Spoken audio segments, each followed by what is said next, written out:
वक़ाल रब्बुकुम, और तुम्हारे रब ने कहा, उदऊनी, मुझे पुकारो, मुझसे दुआ मांगो, अस्तजिब लकुम, ताकि मैं तुम्हारी दुआ कबूल करूं, ताकि मैं तुम्हारी पुकार कबूल करूं।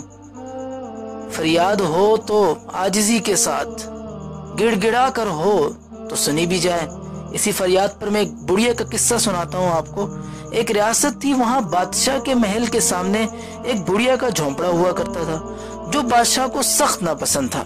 एक दिन बुढ़िया किसी काम से रियासत से बाहर गई या उस जगह से बाहर गई, तो बादशाह ने पीछे से झोंपड़े को गिरा दिया।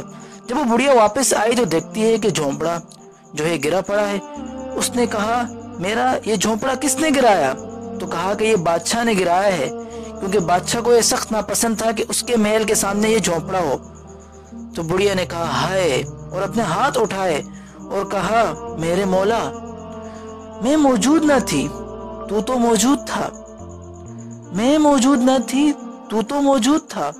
बस ये अल्फाज कहे थे उस बुढ़िया ने, ये फरियाद की थी उस बुढ़िया ने कि बादशाह महल के साथ जमीन में धस गया सारा का सारा बादशाह और उसका महल।